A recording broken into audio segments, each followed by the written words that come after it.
Yo les mecs, c'est encore Overdrive 256. Aujourd'hui je vais faire une vidéo critique sur Poppy Playtime, malgré le fait que ce soit un très bon jeu, que je conseille à tous ceux qui regardent la chaîne. Déjà, je vais mettre un point sur cette vidéo pour que vous me laissiez tranquille. Je ne parlerai pas des développeurs Mob Entertainment, car il y en a beaucoup qui dans leurs vidéos critiques parlent du cas de harcèlement entre Zach Boulanger et je sais plus qui. Vous devez savoir que je m'en bats les couilles de ça. Je ne ferai aucun commentaire dessus. Je ne parlerai pas de ça dans la vidéo. Quand tu fais une critique, tu es là pour parler du jeu et pas du développeur. Et là, c'est ce qu'on va faire. On va parler du jeu, pas du développeur, ni de sa vie, ni rien. Je m'en bats les reins du reste. Donc, commençons. Poppy Playtime est un très bon jeu avec de très bons personnages et de très bons environnements. Mais le plus gros problème, c'est que dans le chapitre 1 et 2, tout est répétitif. Genre, force est de constater que le chapitre 1 et 2 ne sont que des couloirs avec des événements codés toutes les 10 minutes pour vous maintenir en haleine. Bon, un problème réglé avec le chapitre 3.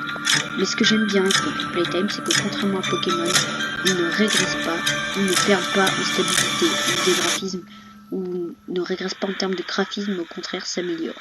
Là où on passe, contrairement à Pokémon qui passe de Pokémon Let's Go Pikachu à Pokémon épée en passant par le dégueulasse Arceus et l'immonde Pokémon écarlate et violet, vous voyez qu'il y a un problème. Et là, il y a un nouveau jeu Pokémon qui est annoncé pour 2025 qui s'appelle Pokémon Legends Design Art. Il a intérêt à être bon parce que sinon, ne vous inquiétez pas que malgré le fait que notre chaîne est dédiée à Poppy Playtime, je vous en ferai une critique dessus et je n'hésiterai pas à le tuer. Nous disons, revenons sur Poppy Playtime. Le jeu est bien, la musique est parfaite et vous met dans l'ambiance. Les personnages sont intéressants. Mais en parlant des personnages, il y a un point que beaucoup de gens n'arrivent pas à comprendre. Dans ce jeu, il y a deux perspectives. Celle des players, les joueurs Poppy qui sont et les anciens employés qui sont morts, et celle des monstres qui sont Huggy Wuggy, Mommy Longleg et Catnap, et donc qui sont opposés. La vision des players, c'est que les monstres font des choses horribles, ont enfermé Poppy dans la boîte, ont dévoré tout le monde, ont tué tout le monde pour rien. La vision des jouets, c'est évidemment, je vous fais un résumé de leur perspective, mais c'est pas ça, c'est plus profond. Mais bon. Et la vision des jouets, c'est que les players ont transféré le corps d'êtres vivants dans des corps de jouets, ont fait des expériences pas très morales sur les personnages, et donc c'est ça leur vision, et donc ces deux visions s'opposent. Mais bon, on pense toujours que le côté des players sont les gentils parce qu'on les incarne, alors que force est de constater que c'est pas parce qu'on incarne un personnage qu'il est forcément le gentil de l'histoire.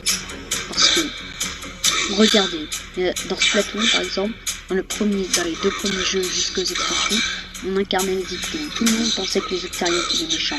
Et comme de par hasard, quand on a incarné les Octariens et que les développeurs ont raconté l'histoire, tout le monde s'est mis à penser qu'il y a ni méchants ni gentils. Eh bien, je dois vous faire comprendre que vous n'êtes pas obligé d'incarner les deux camps pour comprendre qu'il n'y a ni gentil ni méchant. Là, pas besoin de réfléchir, d'incarner Huggy Wuggy ou Catnap pour comprendre qu'il n'y a ni méchant ni gentil dans ce jeu. Et ceux qui ne sont pas capables de comprendre ça ne sont pas de vrais gamers. Ensuite, continuons avec un point que j'adore citer. Les personnages sont bien faits. La musique nous met bien dans l'ambiance. Je prends un exemple pour Miss Delight. Le personnage vous fait vraiment peur. Parce que je vous assure que si vous voyez sa grosse gueule à 3h du matin, quand vous vous réveillez, vous criez vos mères. Et voilà, donc le personnage est bien réussi. Et le but de Poppy Playtime, c'est de vous faire peur. Hein. Donc ceux qui s'attendaient à un petit univers de Choupi. Non, ensuite les environnements sont bien faits. Je prends toujours par exemple Miss Delight. L'école vous fait peur. Ça reste une école, ça s'éloigne pas du sujet, mais il y a des choses qui sont bel et bien là pour faire peur.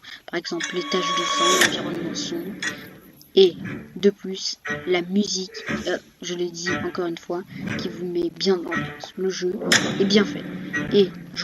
Et encore pour les musiques, Les musiques peuvent être bonnes, mais au moins ils ne les recyclent pas comme dans Garten of Bumble, où vous avez pour toutes les poursuites 2 musiques qui sont recyclées et alternées en permanence.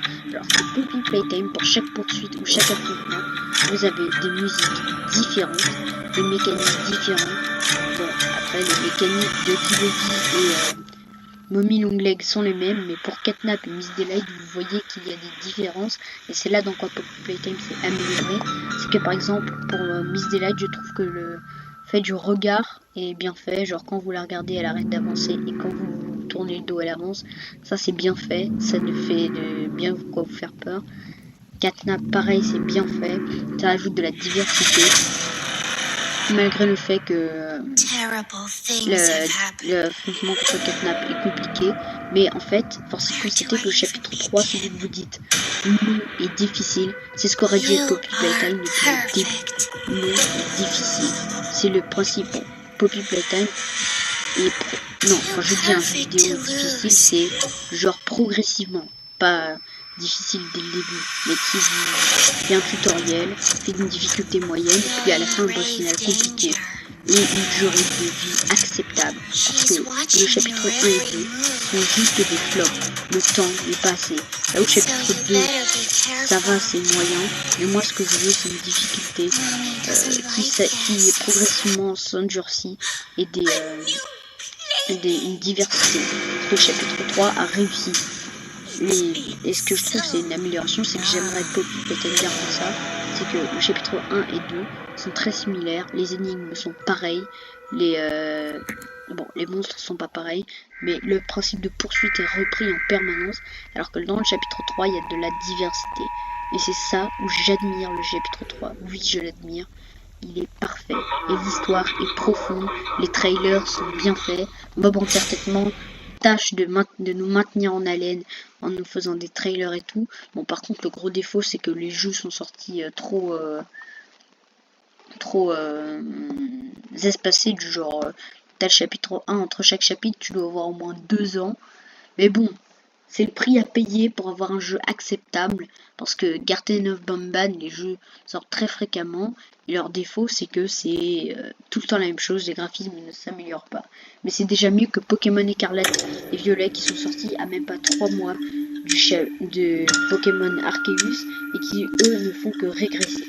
Donc je préfère un jeu qui sort tous les 2 ans, et qui nous maintient en haleine avec des trailers et des jeux alternatifs comme là ils nous l'ont fait avec Poppy Playtime Forever sur Roblox, et pour le chapitre 2 entre le chapitre 2 et le chapitre 3 Project Playtime, je les encourage à continuer à nous faire des jeux qui ne sont pas de la série principale pour nous maintenir en haleine. Ouais, je sais pas ce qui m'arrive aujourd'hui, mais voilà, ce que je trouve, c'est que moi je veux bien qu'un jeu reste au même niveau, mais je ne veux pas qu'il régresse. L'histoire n'est pas brouillon comme celle de Garten of Bumban.